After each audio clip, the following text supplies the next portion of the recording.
Folks, we apologize for the delay in starting Joe's celebration of life. We're having some technical difficulties. The broadcast is on Facebook. It is not, however, being broadcast on the church YouTube channel. So if you have friends that you can direct to the church Facebook page, that would be facebook.com/MCCUCC in the Valley. Once again, facebook.com/MCCUCC in the Valley. Please let all of your friends who might be looking for us on YouTube know that due to technical difficulties, we are only broadcasting on Facebook, and the program is about to begin.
Absolutely wonderful indeed. Thank you so much, Sebastian. And welcome to each and every one of you here this morning. I am the Reverend Dr. Pat Langlois, the senior pastor here at MCC United Church of Christ in the Valley, and I'm just really honored to be able to host this memorial of a man who loved life, who lived it to the fullest, and touched so many near and far. I want to welcome everyone, not only those who are in the room, but those of you who are with us from literally around the world. We have folks from down the street to Europe who are taking part in today. We also want to acknowledge that there was a little technical difficulty this morning. For those of you who are watching right now on Facebook, if you don't see somebody who wanted to be a part of it, give them a call or email them and tell them to join you. I want to let everybody also know, who is also here as well as watching, that we'll rebroadcast this on the YouTube channel of MCC UCC Valley later on today or tomorrow, so you'll be able to find that. And it's interesting on this day of celebrating life. I have found that sometimes people like to visit us through technology and electronics. So I'm just going to say this was a little glitch because Joe decided to put one more flair in life and say, I am still in charge. So we're just going to chalk it up to that and nothing else. So with that, friends, I want to welcome you on this very, very special day, and also on what would be and is Joe's 64th birthday. And, wanted a birthday party. So everybody gathered together near and far for one last time of remembrance and celebration. And so with that, as I said, we are gathered from near and far, from so many different backgrounds and so many different faith journeys. And I just want to acknowledge that. And I also just want to remind us that no matter faith or no faith, we're connected in our hearts. And so as we gather for this time, I'm going to invite us just to take a moment, just to take a nice deep breath and to center ourselves and to know that whatever there is in the great beyond, that we know that our hearts can be connected one to the other. Whether we're in this room or whether we're in our homes, whether we're in California or Italy or wherever we are right now, Florida. The love that comes into this world when each new person enters never really goes away. And as we've each journeyed together, and as many of you have journeyed with Joe, I'm just going to invite us to realize that our hearts and our lives have expanded. And so as we gather here to remember, to celebrate, maybe shed a tear or two, that we know that even though sometimes our physical form is no longer here, the love that brought us together always is. And so my prayer is that that love that connects us heart to heart simply grows, that enfolds us, embraces us, laughs with us, heals with us. And may that be the journey that we are on today. So I ask blessings in the name of all that is holy, and blessings on this time. And so it is. Amen. Amen. We're going to sing one of Joe Johnson's favorite songs, You've Got a Friend by James Taylor, and Carole King actually wrote it. So if you want to look it up on your phones and sing along with me, or if you already know the words, then just sing along, please. For Joe. When you're down in trouble and you need a helping hand, and nothing is going right, close your eyes and think of me, and soon I will be there to brighten up even your darkest nights. You just call out my name, and you go wherever I am.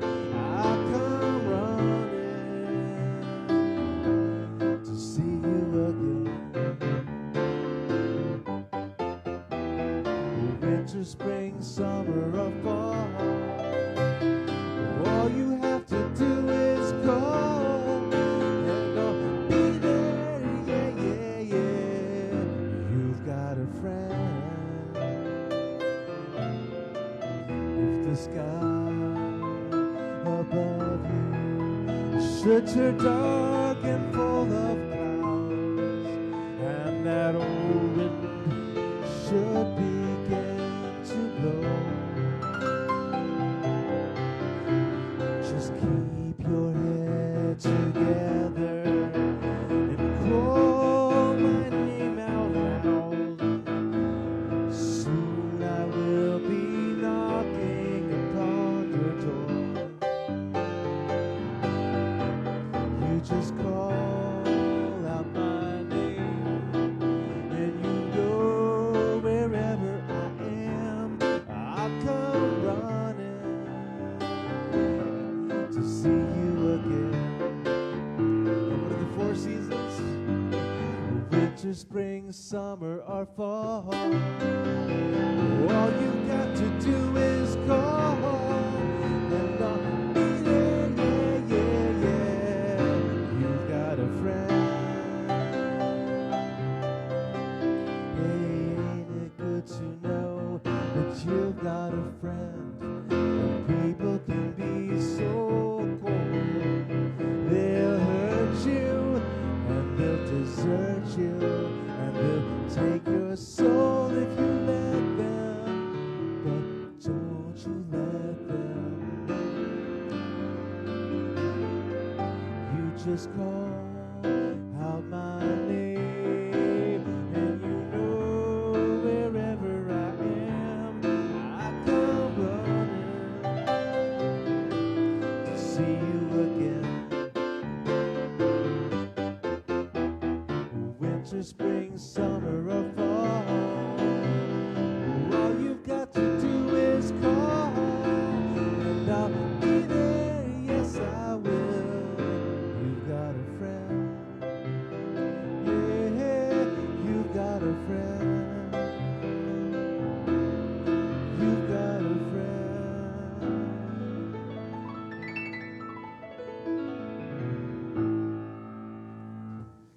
Thanks.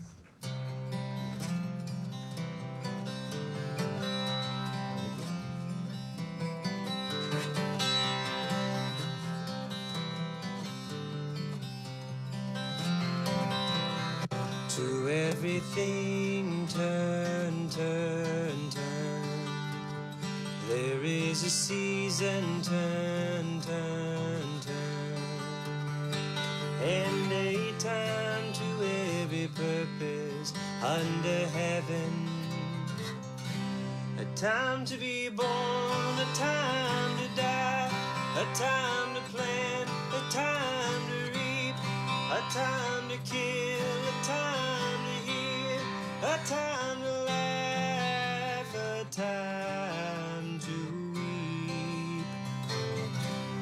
To everything turn, turn, turn. There is a season, turn, turn, turn. And a time to every purpose under heaven. A time to build up, a time to break down, a time to dance, a time to mourn, a time to cast away stones, a time to gather stones together.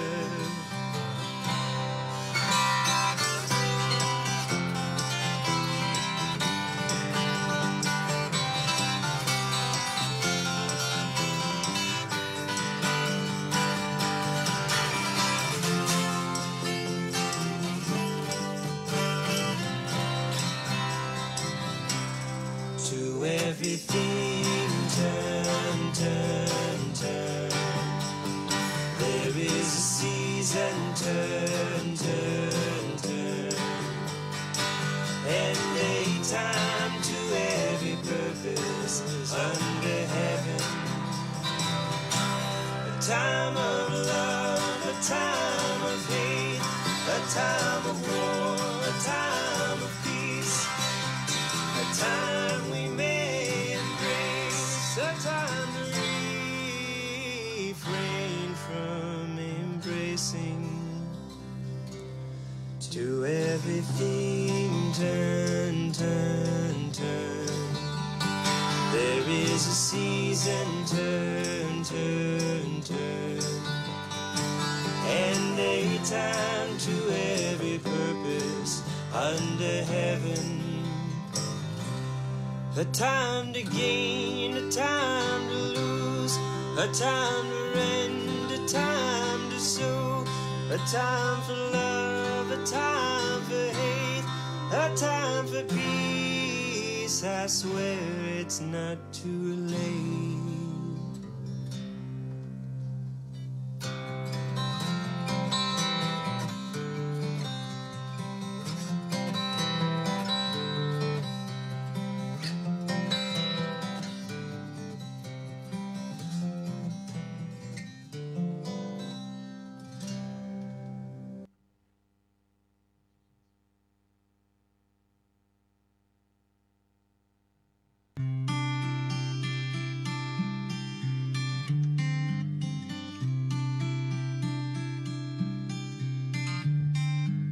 The secret of life is enjoying the passage of time.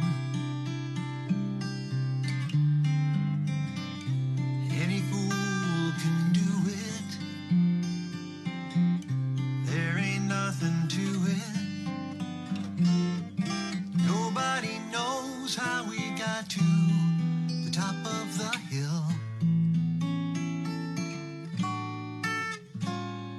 Since we're on our way down, we might as well enjoy the ride. But the secret of love is in opening up your heart.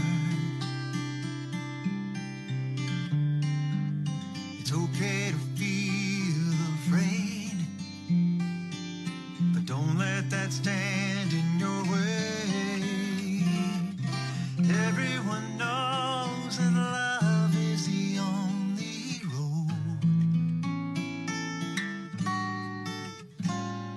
Since we're only here for a while, we might as well show some style. Give us a smile. Isn't it a lovely ride? We'll be gliding down, sliding down. Try not to try too hard. It's just a lovely ride.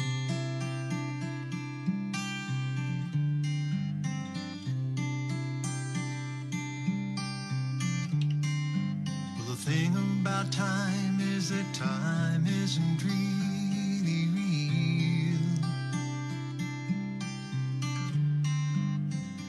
It's just a point of view. How does it feel for you? Einstein said that we could never understand it all. Planets spinning through space, that smile upon your face. Welcome to the human race. Isn't it a lovely ride? We'll be gliding down, we'll be sliding down. Try not to try too hard, it's just a lovely ride.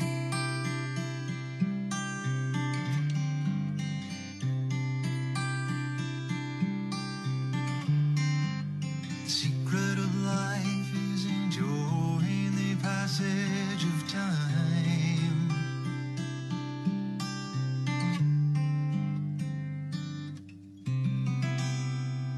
Now if all my golden moments could be rolled into one, they would shine just like the sun for a summer day. But after it was over, we could have it back again. With credit to the editor for striking out the rain, very clean, and all it really needed was a proper point of view.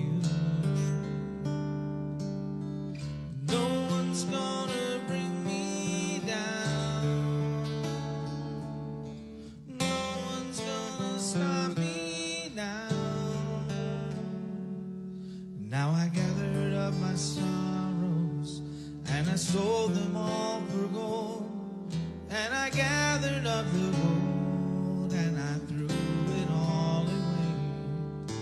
It all went for a good time and a song. Come on. The laughter was like music, it did float my soul along for a while, and all it really needed was the proper point of view. No one's gonna reach me here. No one's gonna know I've gone. You may think I must be crazy, and I guess you must be right, but I know the way I feel today is out of sight. I do not trust my senses to remember your name. Without corrective lenses, things are never twice the same. Anyway, and all it really needed was the proper point of view. No one's gonna bring me down. No one's gonna stop me now. No one's gonna reach me here. No one's gonna know I've gone.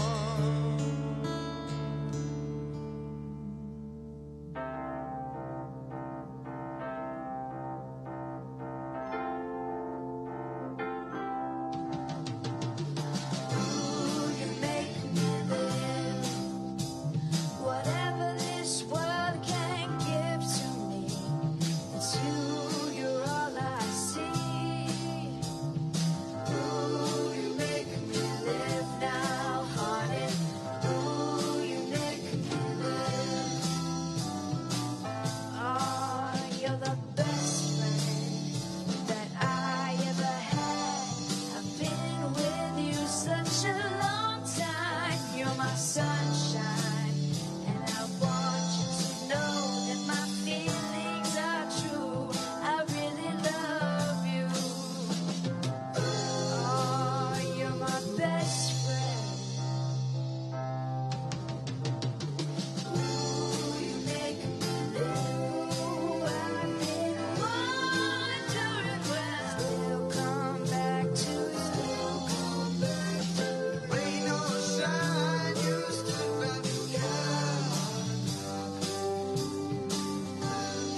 glimpse of stocking was looked on, then something shocking. Now heaven knows anything goes. Good authors too, who once knew better words, now only use four-letter words. Writing prose, anything goes. The world has gone mad today, a good's bad today, a black's white today, a day's nights today, with most guys today, the moment prides today are just silly gigolos. So though I'm not a great romance, I know that you're bound to answer when I propose. Anything goes. In olden days, a glimpse of stocking was looked on as something shocking.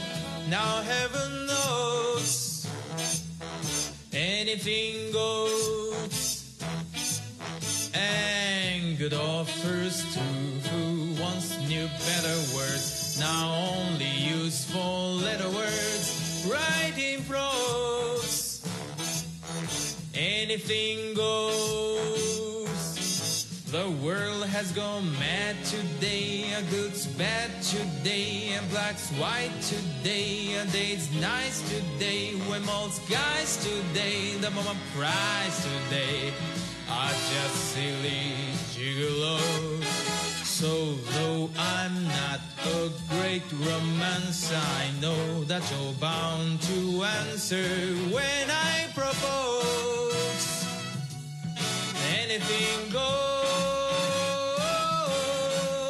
May I say before this record spins to a close, I want you to know anything goes.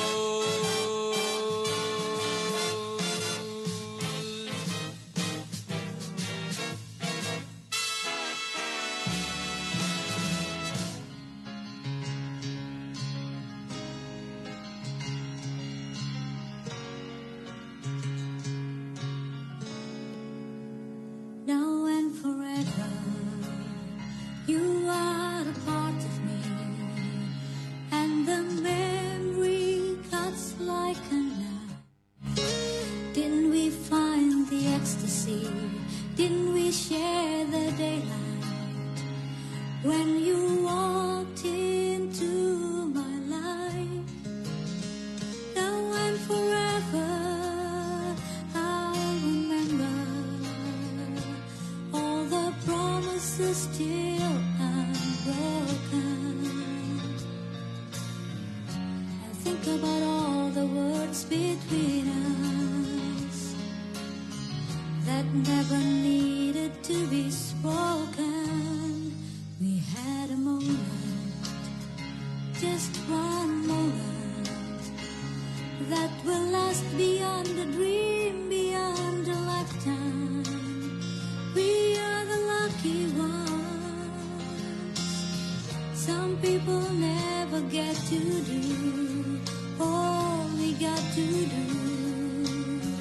Now and forever, I will always think of you.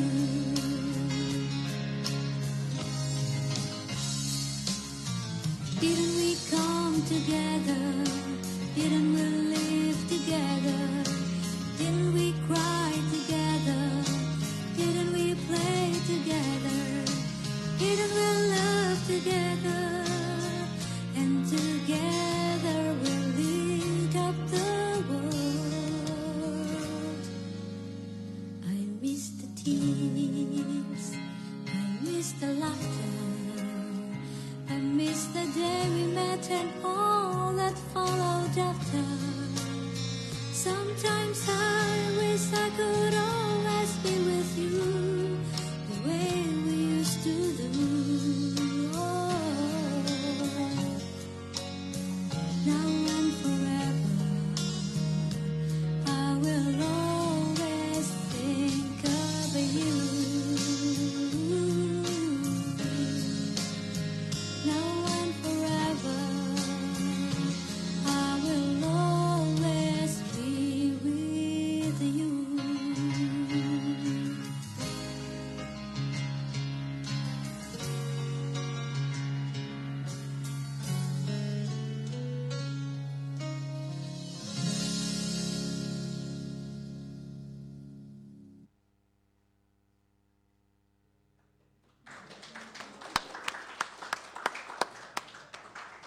That was really an amazing show that Joe put together, wasn't it, for his 40th birthday?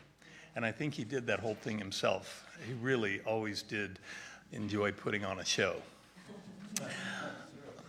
Thank you all for coming today again.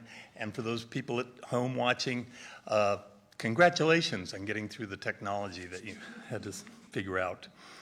What I'd like to do today is go through some slides of Joe's life that I put together that just highlight some of his life. And although it was really cut short, definitely by 20 or maybe 30 years, he accomplished a lot and he enjoyed a lot. So I think we should celebrate that rather than focusing on our loss.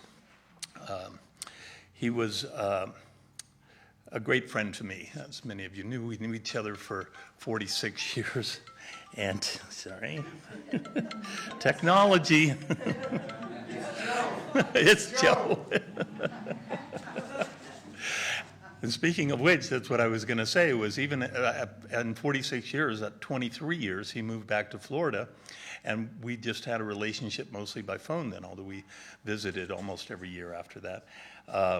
And still, I called him 4-5 times a week throughout that entire time. We stayed very close because he really loved his friends. All of you who are gathered here definitely know that. So if I can begin with the first slide.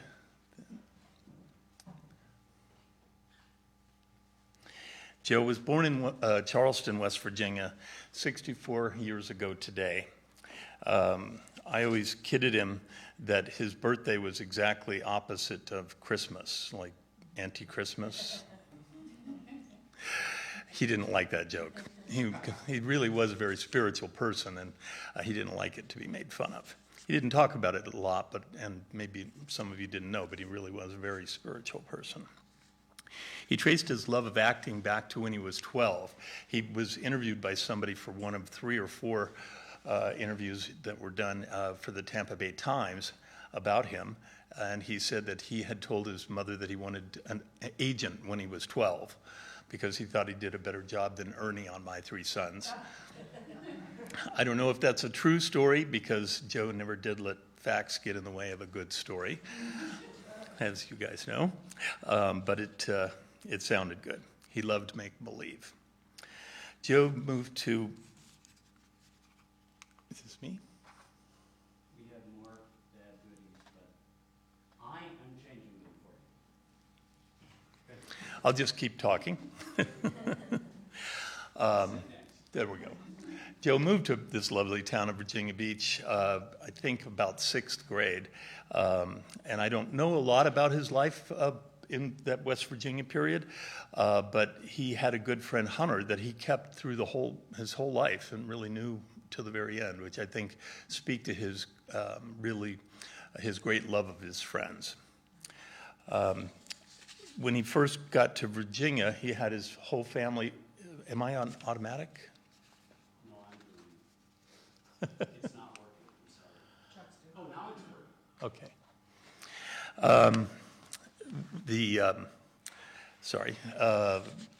When Joe moved to Virginia Beach, he moved with his entire family. I wanted to mention them all. His father, Tom, his mother, Charlotte, his older brother, William, Penny, who's here today, and his sister, Penny, and his younger brother, Robert. We met a little bit later, in 1974, when I moved to Virginia Beach, and we attended Princess Anne High School together. It wasn't a finishing school. It was Princess Anne County, Virginia. My family moved there halfway through 11th grade for Joe, and we moved in to biology class together, and we were made lab partners, and that was really the beginning of our friendship. I needed help getting lumber together for the platform waterbed that I was building. It was 1974. And Joe helped me get it. He liked to joke with me for my entire life after that I started using him from the very beginning. Remember that? Lumber? But I thought it showed what a true problem solver he was. and it's one of his great attributes. Another one of his great attributes was his total lack of fear. He got up in this high school in the lunchroom at lunchtime and sang a song a cappella, belted it out for the whole room. I mean, the room was full of people. The room went silent. I'd like to think that they were awestruck, maybe just dumbstruck. The audacity of somebody to do that in a high school, you can imagine. He had no fear. And that's when I think I really began to love him. He was an amazing guy. The second half of high school, or second half of senior grade in high school, Joe and I started playing hooky. We'd already been accepted to college. So we went for cultural entertainment downtown Norfolk at an art house. We'd see movies like Pink Flamingos and Andy Warhol's Dracula and Frankenstein. I think we just went for Joe D'Alessandro, really, but lots of people did. Another example of Joe's problem-solving skills, we were practicing for our senior graduation. Everybody else carried their chairs. Joe figured out a way to do it without using his hands. And it just, sorry. So I wanted to include this slide just to show Joe's picture in his senior picture. And I don't know if you can make it out, but his signature, his unique signature that he had his whole life. He started practicing back then. And notice the list of accomplishments in high school. He had the longest section in the entire senior class. He really accomplished a lot.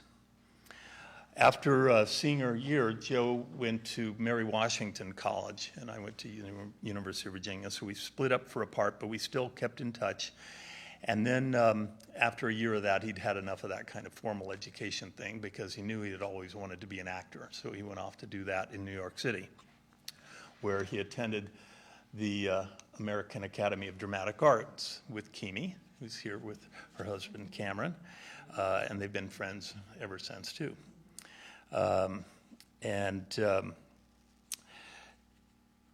So I convinced Joe after a year or so of struggling in New York to be an actor. If you're going to be a struggling actor with no money, come to LA. The rents are low. They were in 1977, especially compared to New York.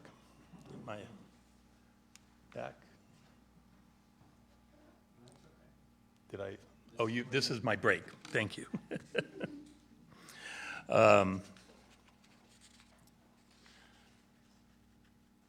Sorry. So after 6 months downtown, near downtown LA, we got our first real apartment. That was at the Barrington Plaza Apartments in West LA. We got a 2-bedroom with a pool, and we were really living then. That's where we met Dan and Mike, who I hope are watching, because they've also remained Joe's friends to the end. I just wanted to mention at this point something about Joe that I always loved, besides his ability to have no fear and to accomplish a great deal, and his love of make-believe. He had a strong work ethic. I don't know if all of you knew this about him, but he would never be without a job. I mean, he knew that he loved acting, but he never stopped working the day jobs. And he did a lot of them and a lot of different things. He was mostly a waiter, but he worked for a while at the Rolls-Royce of Beverly Hills as a pickup and delivery driver for their service department, where he met Tiger, and who's here today. And we even got to be at the reception for Princess Margaret because of that. I mean, the things that happened because of Joe being in your life, it was interesting. Right after beginning in Los Angeles, moving to Los Angeles, he also started acting. And I know he did a number of plays back then. I wasn't able to attend many of them, but I remember he did America Hurrah with Max, who's here. And I know that's about the time that he met Diane and Steve, and there were other people that he kept in his life for a long time after that. One of the other early stories about Joe and that demonstrates his problem-solving skills and his devotion to friends and his love of make-believe was getting married to Judy in 1979. You see, they were playing a board game, and the problem was she refused to play anymore unless somebody would marry her because her tourist visa was running out. She was from London. And so Joe stepped up. But it wasn't good enough to just have a courthouse kind of a marriage. No, it had to be done in a church. She had to wear a white gown. He had to wear a tux. I had to be the best man. My family came up from San Diego. I began to wonder. I mean, I had known him for a while. I didn't think this was possible, but it seemed like he was really getting married. She even moved in with us after the marriage. In fact, after the divorce, I inherited her. He really was devoted to his friends. I know Joe he never liked me telling the story about his getting married, and definitely not mentioning that he did it again for another friend in New York. But he actually used that as the basis for writing a play, which came out later called The Green Card Wedding Bridesmaid. So he got some good mileage out of it, too. Before I leave the 70s and come to this, I want to mention that Joe also met Chuck, who was putting everything on here today in those late 70s. and Elliot and John, who I believe are watching as well. He was a great friend to all of you and you all to him, so thank you. So Joe started the 80s with a lot of really good luck. He went on a number of game shows, including this one that was only 1 year. Nobody's ever heard of it, but it was called Woo, and the grand prize was $25,000. And on the lead up to his being on this show, in typical Joe fashion, he kept telling me what he was going to do with all the money. I mean, he spent every $25,000. And I'm like, don't count your chickens, Joe. I mean, really. So when he won the money, what does he do? He calls up and leaves me a message that simply says, I won the money. $25,550, which would be over $84,000 today. He brought it all home in cash, spread it around the living room rug, and rolled in it, singing, I'm in the money.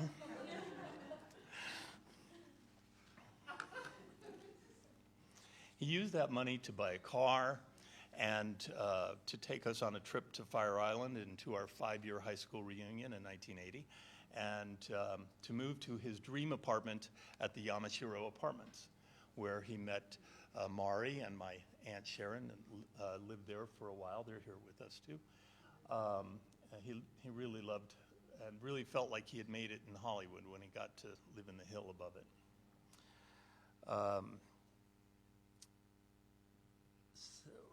Well, to give another example of Joe's problem-solving skills, if I tell another little story about him at this point, you will indulge me.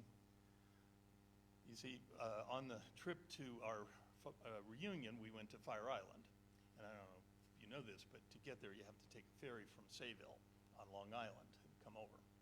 Well, on the day we were supposed to leave, Joe was overdue. I'm out by the pool waiting for Joe. Where is Joe? Where is Joe? And I mean, the ferry was leaving in a half an hour or something. So I don't know if you can see this, but I found Joe coming out a bedroom window up there. That wasn't our room. I watched him as he came out and come down. Well, apparently he'd met somebody that he visited with the evening before and lost his wallet. When he came back the next morning to fetch it, no one was there. So it just called for a little breaking and entering. And the problem was solved, and we made the ferry. He was a great problem solver.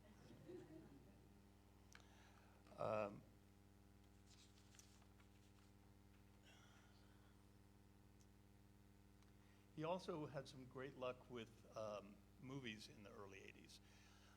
You can tell this is from a scene from one of his movies then, but the kind of boyish good looks that served him very well. He starred in Grad Night. that's him in the little blue mortar board there, a terrible caricature, but that's him. That movie showed across the entire country throughout the 80s, and every time it did, in the TV guide, it said, Grad Night, starring Joe Johnson. And I just wish I had kept one of those. That's a really sign that he had made it.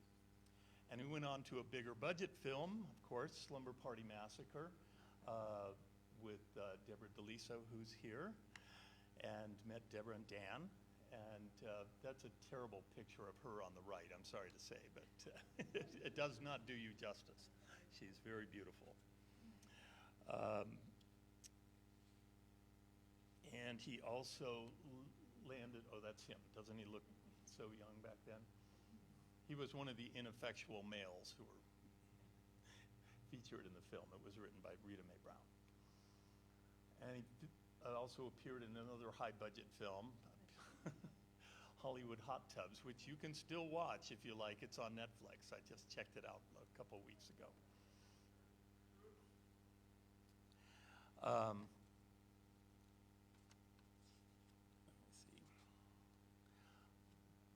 So, yes, at this point, I guess I want to go to the next slide. But we put these breaks in so that you could see who was doing the talking. There we go. Italy. Joe found roles a little bit harder to come by, and the adventure beckoned, so he headed off to Italy, where he met his very good friend Biagio. I think many of you know him. I hope he's watching as well, and I think we have something from him a little later. And Joe learned to speak Italian, another one of his great accomplishments. I mean, when I heard him talking on the phone, it was fluent Italian. I mean, Joe said it was just street, and they didn't like the sound of it. They were Italian speakers, but it sure sounded good to me. He made a couple of spaghetti horror films while he was there, including the House of Lost Souls, which one critic said should have been called the House of Loose Bowels, and another one called Sodom's Ghost, which the critic said should have been an episode of Scooby-Doo. But he was working, and he was acting, so he was happy. He came back to LA and did a couple more of this genre of horror films, including Iced and Berserker, which he acted in. And his very last listing was on ICMB, whatever it is, the Little Big League in 1974. So after that, Joe returned to, or went to Florida to take care of his aging parents, and began his life, as he characterized it to me on more than one occasion, as a true Hollywood has-been. And every time he said it to me, I said, Joe, I don't like that, because I thought it really belittled what he was doing there, which really was some very good theater. He appeared in over 20 plays, local community theater, and really went on to do a lot while he was there. He also met some very good friends, Bill and Barry, Kendra and Francine, Daniel. I think all of them may be watching as well. He found his real niche at that point as a playwright and as a producer of plays. He produced over 13 plays, including that Cellmate Confessions. That's him at the bottom row. Terrible picture. And he also did Gay Sex Life, which he made a dozen of his best friends do a table read of on a trip to Ensenada for his 50th birthday. He also wrote and produced Misconception, See You Next Tuesday, you know what that means, Love Fools, and some others. He went on to do Miss Ida's Man in the Moon Yard Sale as his last play, and this one actually got published, not by a vanity press, but a real production house, and he was very proud of that, but in true Joe fashion, not quite satisfied, he filled out an application for a Pulitzer Prize. He did like to aim high. I included this last picture as just an example, again, of how Joe could bring people together and in a little bit of make-believe and a little bit of his production skills get a bunch of adult people to put on silly glasses for a picture. And I think it's a testament to the love that we all had for Joe. He did love his friends. Yeah. So we don't end on a kind of a sad note. I want to offer this for all of us to do together. If we could lift our make-believe glasses and on the count of 3 say to Joe. 1, 2, 3. To Joe. Thank you. And for the next on our program, we have the surviving members of the Joe Johnson Dancers, Kimi, Deborah, and Zan, to entertain us. Thank you.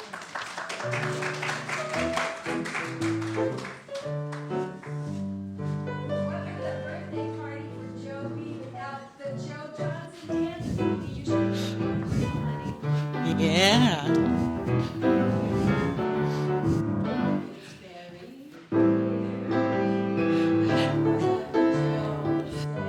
Our love for Joe will stand for a year and ever and a day.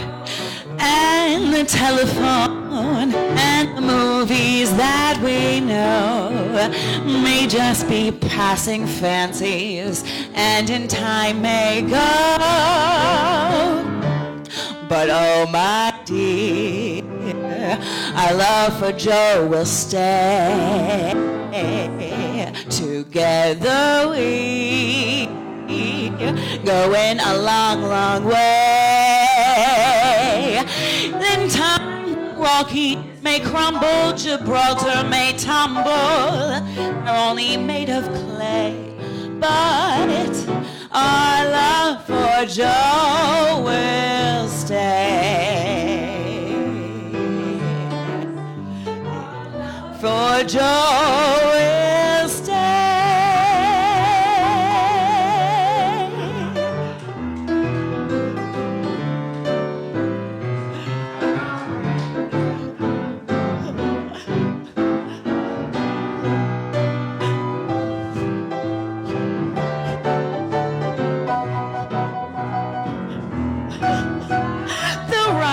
May crumble, Gibraltar may tumble. They're only made of clay, but our love for Joe will stay.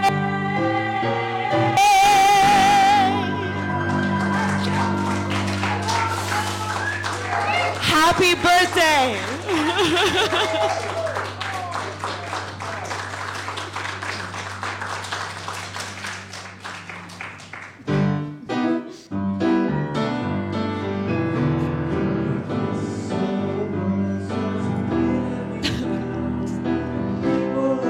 Just too much for me today. I climb way up to the top of the stairs, and all my cares just drift into space. On the roof it's peaceful as can be. The world below don't bother me, no, no. So when I come home feeling tired of beats, I go up where the air is fresh and sweet. I get far away from the hustling crowd and all the rat race noise down in the street. On the roof, it's the only place I know. But you just have to wish to make it so. Let's go up on the roof.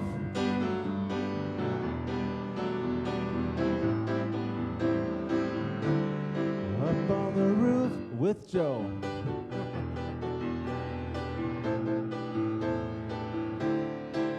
up on the roof. Thank you. All right. Absolutely beautiful. It's just so beautiful to continue to see this. You know, I often say at gatherings for those who we've lost in our lives that we have an opportunity to create a photo album by sharing memories, and we have had truly photo albums, haven't we, thus far? I mean, just it's beautiful that not only he but so many of you documented his journey in life. And so now is also an opportunity to add to that photo album that also Mike just expanded upon. And so during this time, we're going to ask, this is a time when we'll ask Joe's friends and family to share a few more pictures, if you will, in words of their time with him. And as Chuck said, perhaps something touching or funny, or maybe even something a little naughty. I saw a few of those pictures already. First, though, we're going to hear the remembrances of two of his friends who weren't able to be physically present here today, beginning with a recorded message from one of his dear friends in Biagio from Rome, and then Francine from St. Petersburg, Florida. And then I'll invite folks to come forward to share if they would like to. So with that, let's hear from Biagio. Hi. In a very important moment of my life, I met Joe in a beautiful Roman evening. There were no words, but only looks, and it was immediately understood. In the evening, we went to dinner in the restaurant of the historic center of Rome, with an Italian-English vocabulary, and each one had to construct a sentence in the language of the other. Joe was very good, and in a short time he expressed himself in an Italian with a very nice American accent. A deep and true friendship was born that has always accompanied us. He has been a participant in my family, in my friendship, and has always entered everyone's heart with his joyful, light, but profound ways of him.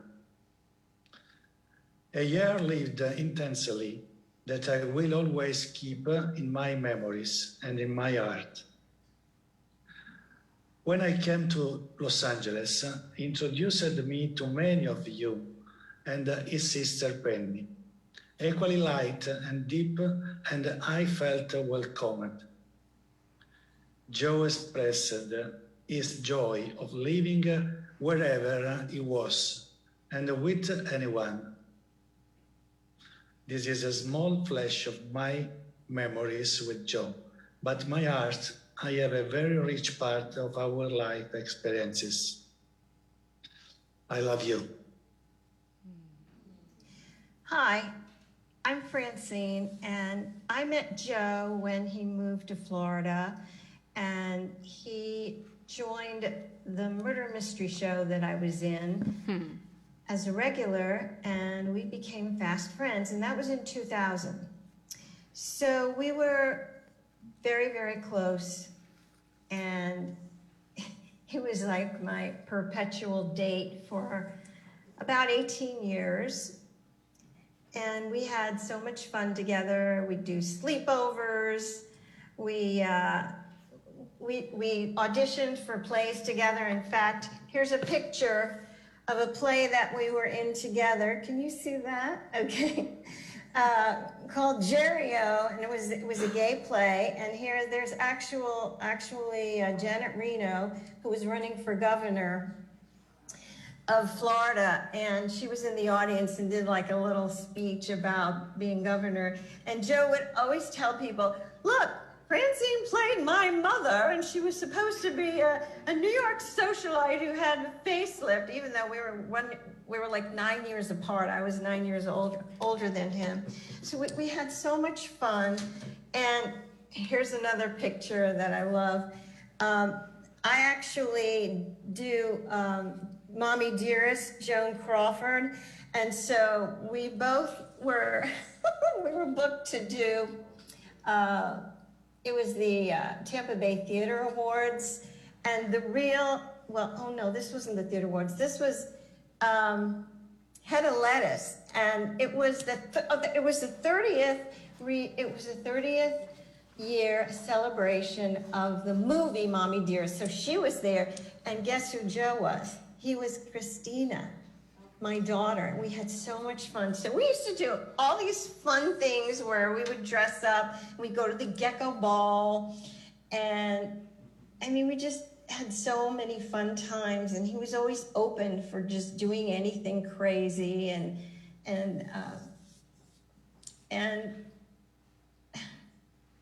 what can I say? His dinner parties were so much fun. He used to have me be Madame Zimba from the murder mystery play that we were in, or actually the one that he wrote. He wrote a play, and I was Madame Zimba, and he wrote the role for me. And then at his dinner parties, he would have me tell fortunes, like all night, and you know, things like that. You just, there aren't that many friends that you can say you did such wonderful, fun, interesting things with, and he was a very big part of my life for a long time. For a very long time, and there will never be another Joe like that in my life.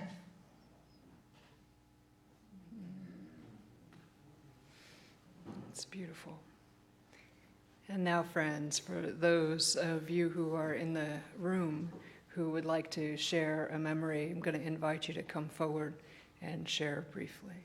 So is there anybody who'd like to add to the photo album?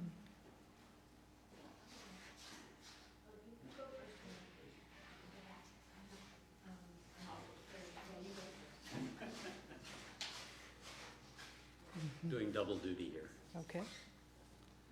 Okay, I'll get us started off. I'm Chuck Phelan, for those of you who don't know me, and I'm responsible for all the technical difficulties here this morning. We run our broadcast. We run our broadcast every Sunday, and it always goes off flawlessly, but for some reason YouTube wasn't working today. So those of you watching us on Facebook, we're glad. And as Reverend Pat said earlier, we're going to rebroadcast it on YouTube. So you all will be able to see it eventually. I encourage more of you to come up here, especially because I need some cover to get back to the cameras when I finish this. So we need at least one. Joe touched our lives in so many ways. I think we've heard some of them here. He was irreverent and funny. Always funny. Well, actually, always pretty irreverent, too. One of my husband Steve's and my favorite memories that we recount over and over and over again is a time when Joe was vacationing here in LA from Florida, and he kept saying, "This is the best vacation ever." You can just hear it, can't you? The best vacation ever. So, you know, Steve and I go, "Wow, that's the nicest outfit ever. You made the best meal ever." One of the unforgettable ways Joe influenced Steve's in my life was when we traveled to Rome together for the first time in 1997. Biagio, who you saw a moment ago, was our host, and we wouldn't have had that opportunity if Joe hadn't introduced us here in LA. The first night we were in Rome, we had dinner with Biagio in the shadow of the Colosseum at a sidewalk cafe. A gay sidewalk cafe, I might add. And I had my first limoncello, one of many. He also took us on that trip to the western shore of the Mediterranean, to a beach featuring scantily clad men all about and matronly women serving them food. I'll never forget it. It was 1997. It was, you know, way before that was more common. But these women were wonderful. They obviously were enjoying their mostly male. There were some women there also, but largely male gay friends. And it's just a tremendous memory. Above all, Joe was human. And as part of being human, he was fragile in many ways, like trying desperately to get his plays published, He wrote over 10 of them, and they were performed in St. Petersburg, where he settled, as Mike indicated, after he left LA. And he became a really big fish in a kind of small pond. And it was a wonderful opportunity to watch him and his friends blossom. And I don't say a small pond in any irreverent manner, because theater is very live in Tampa, St. Pete. And Joe was a staple of it and made many, many friends. Francine was one of them that you saw here. They were friends for over 18 years. He finally wrote a play that was published, as Mike said, Miss Ida's Man in the Moon yard sale, about, of all things, a woman who holds a yard sale on the night of the lunar landing. And only Joe could turn that into a comedy. And he did. That was published, and he was very proud of it. And it actually, people bought it. It sold. I bought one copy. So I know there was at least one, but I saw there were quite a few. Yet for all of his fragility, he did something probably braver than most of us in this room would do. When, not speaking a word of Italian, he went to Italy and spent 3 years there because he wanted a fresh start. And as Mike said, he was always doing something. And he worked in Italy. He worked doing English subtitles on Italian horror movies. Imagine that. But, you know, and as Biagio said, he spoke perfect Italian, but with an American accent. It reminds me of a time I was in New Zealand on a work trip, and they have these intersections, which we have now too, where the lights turn red in both directions, all four directions, and people can just cross willy-nilly anywhere. And I said, well, what do you do if you get stuck in the middle of the intersection while people are doing that? He said, just talk with a loud American accent and they'll all scatter. So, you know, we don't think we have an accent, but we do. So that was Joe, a friend to many, an enigma to all. And who thinks Joe was an enigma to them? Hands are going up. But that's our Joe. And I'm happy to share these remembrances, and I think Deborah's going to come up next. And I urge a couple more of you to. Just, it doesn't hurt, and it'll be nice to hear your remembrances of your time with them. Thanks for having me.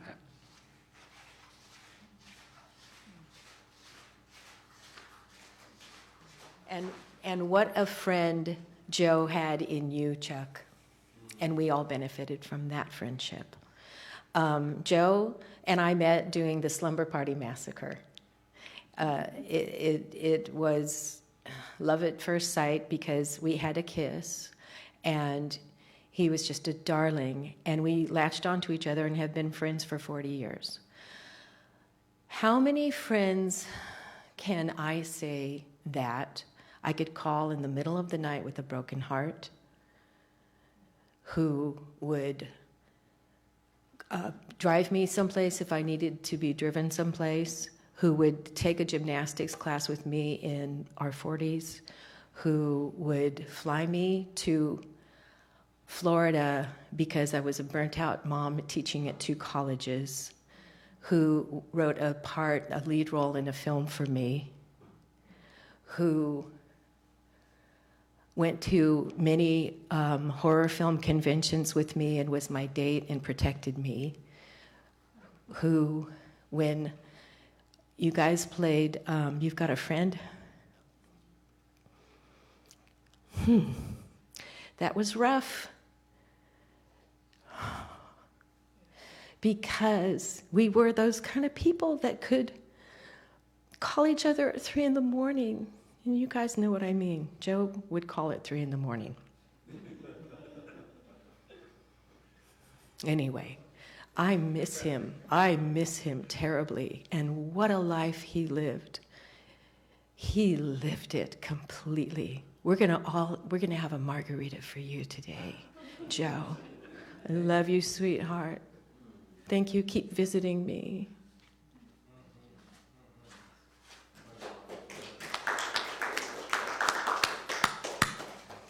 Someone else? Great. Okay. I knew Joe since, I guess, when him and Mike lived on Barrington, And we were doing a play down the road at the Odyssey, America Hurrah. And it was the beginning of the Joe Circle. And it's so good to see the people that I've met in the course of 40, I thought 30, 40 years. My gosh. And it's so good to see you guys. I used to get calls from Joe because those revolving parties and the themes and where I remember going up to the Yamashiro, and it was just fabulous when you had that place. And this is Joe. Thayer, you gotta come to this party. It's just gonna be fabulous. All right, Joe, I'll get over there, don't worry. What do I gotta bring? Nothing, it's all set. I miss Joe, and I miss that enthusiasm that he would have for just entertaining and playing and having fun. And as a fellow actor, I'll always remember working with him in America Hurrah. We had a great time.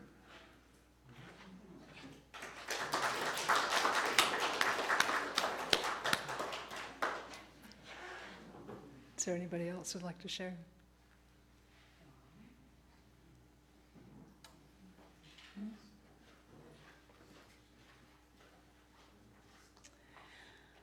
I met Joe at the American Academy in New York years and years back, of course, and we were just fast friends, just immediately.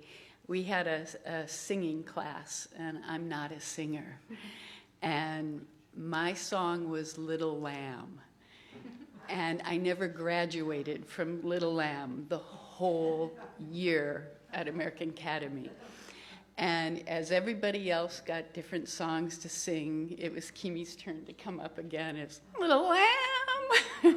And I would just, and so that, we joke about that through our entire lives. But Joe was just exciting, you know, from his parties to the adventures, up to just a few years back when he was here in LA, he goes, I want to go to the Sriracha hot sauce factory.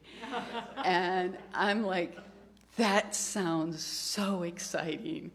And, you know, we tried to get a few more on board, and they're like, the Sriracha hot sauce factory? In Irwindale. We had a blast. But I miss him so much. I miss his parties, the cakes he made me on my birthday, and I just miss you, Joe. And all of you, I would not have known had I not met Joe. So he's just brought so much to my life, and I love him and miss him. Yes.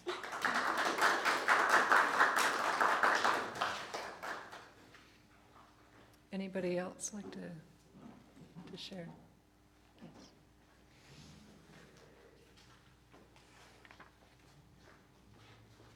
This is very hard for me. I'm not a party person, so I was very surprised when I saw myself in a couple of sessions up on there. I just miss the phone calls, and I still keep thinking, oh, the phone's going to ring, it'll be Joe. And he would just tell me everything that was going on, the good things and the not so good things, as we have seen, all the things he wanted to do, and felt that he was just getting there with the publication of his play. And basically what we've seen from this, from what has been so beautifully, incredibly presented today, is Joe was the glue that held everybody together. And as, like all of you, I miss him and I love him. Thank you.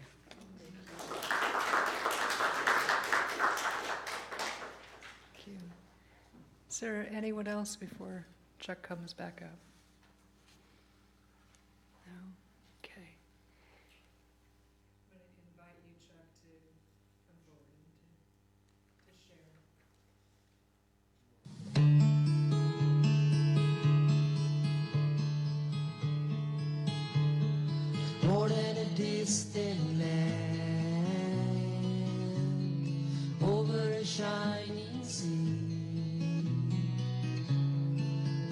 the steaming green, more than the shining eyes. Well, they tell me it's only a dream and real. Nothing could be as sweet as it seems on this very first day down. They remind me so not used to soon forgotten. Often it's not, it's rotting inside, and the mast soon slips away. Strange days of a tropical fruit, romantic language of the Portuguese, melody on a wooden flute, summer floating in the summer breeze. Oh, samba,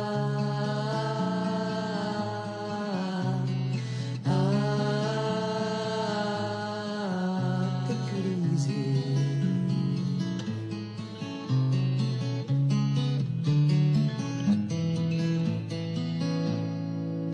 It's alright, you can stay asleep, you can close your eyes, you can trust the people of paradise.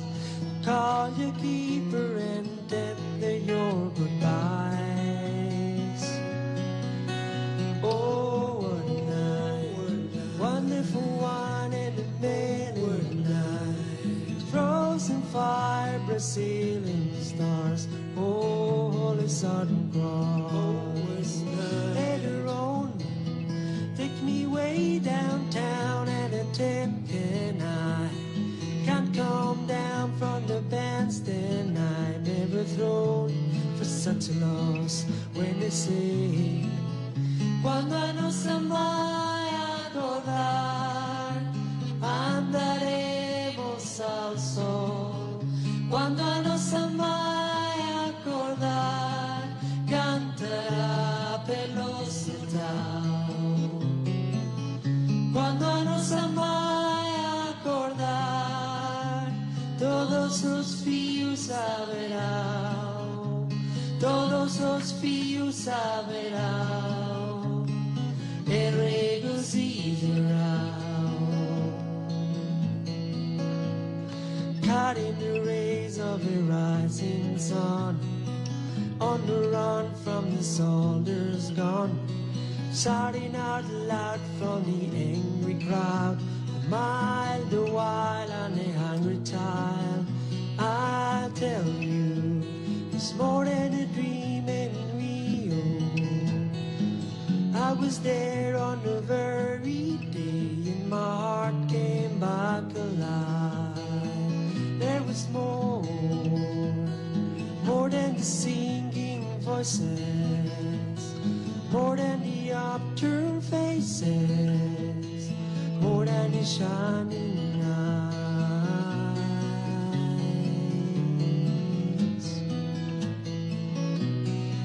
That is more than the shining eyes, more than the steaming green, more than the hidden hills, more than the concrete Christ, more than a distant land, over a shining sea, more than a hungry tide, more like another tide, more than a million years, more than a million years. Oh, regozijarão, oh, regozijarão, oh, regozijarão, oh, regozijarão.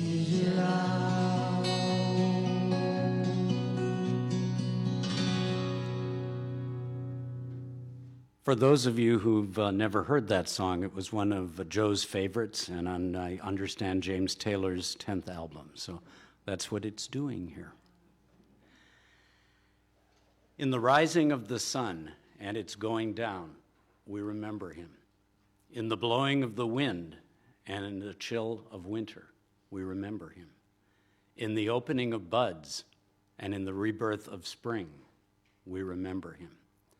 In the blueness of the sky and in the warmth of summer, we remember him.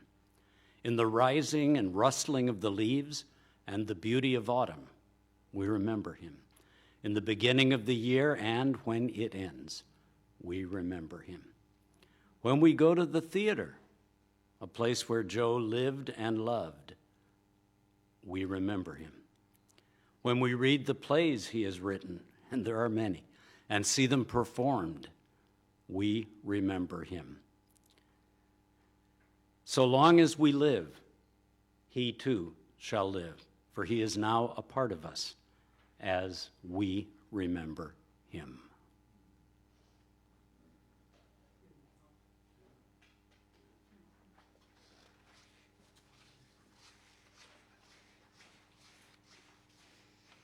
Thank you, Chuck. So our time is coming to a close for this moment in time. And I just want to share just a few thoughts and observations. 64 years ago today, Joe came into the world. And a little bit over a year ago, he exited physically this world. But because of all that has transpired over the course of this last year, this gathering was not able to happen. But today it does. And one of the things that I am struck by is that even though he has been gone from this physical plane for this last year, he is as alive today as he was 64 years ago. That is a testimony to a life well lived. And what I like to be able to share at times of gathering of remembrance of lives is that while he is gone, physically, he is never gone. All of the stories that you shared, all of the pictures that we saw, are a reflection that was a seed planted in each of your hearts. Whether it's a party, whether it is a phone call, whether it is a dance or a song, whether it is the rejoicing or even the failures. We learn, we grow, and we give. I believe from what I have heard and what you have shared is that Joe brought a imperfect but a beautiful love for life, like a star that shone so brilliantly that it shall never go out. For 64 years, all of you here and those who are watching had that star right here. But now, as we go forth and you look at the sky at night, I ask you to identify a star. And that is Joe, continuing to burn brightly for all eternity.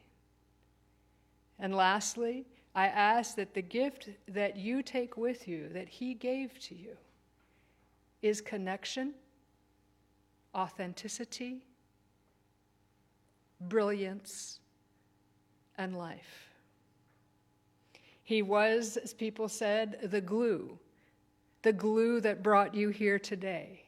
So I ask you, will you go forth and allow yourself to be that glue for those who are in your life and those who will come into your life? Will you take the joy of that phone call? It's a party. Everything's taken care of. Will you be the one to share that with someone else who is crossing your path or has crossed your path? And is there someone that you feel that you need to call just like he called you to be there for you? I ask that you honor him by continuing to be that person even more than you already are for those in your life. So that as the days and months and years go on, the love that he brought can carry on in you. Truly, our hearts are connected one to the other. They can never be severed by time, never be severed by death, and never severed by technology either. So live fully, laugh, and love this day and always. May these be the remembrances and the lessons learned that you take with you from this day forward. And so with that, friends, we have one more time now and forever of seeing just some few last memories in picture. And as you go from here back into our daily lives, bring those and others with you. For those who are in town and who are here, anyone who would like to join Joe's friends and family will be meeting on the patio of El Coyote Cafe on Beverly Boulevard, just west of La Brea. After the service, directions are on the table as you came in. It was one of his favorite places and where he celebrated his 60th birthday with many of you just 4 years ago. Did anybody bring funny glasses to wear? Okay, stop at CVS on the way. I'm certain there's funny glasses that you can wear, but bring your hearts, because that is all that matters now and forever. Thank you.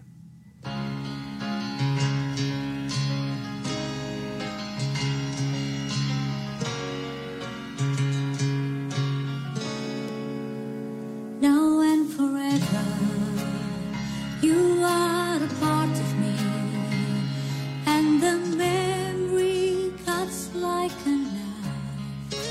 Didn't we find the ecstasy? Didn't we share the daylight when you walked into my life? Now and forever, I'll remember all the promises still unbroken.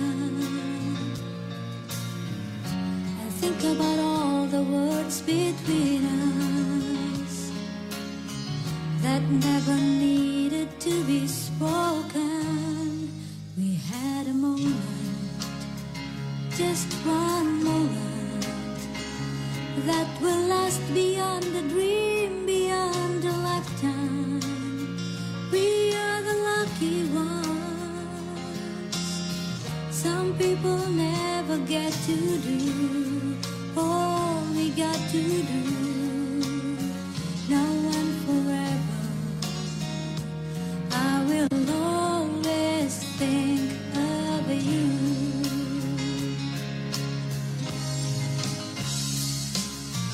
Didn't we come together? Didn't we live together? Didn't we cry together? Didn't we play together? Didn't we love together? And together we'll lead up the world.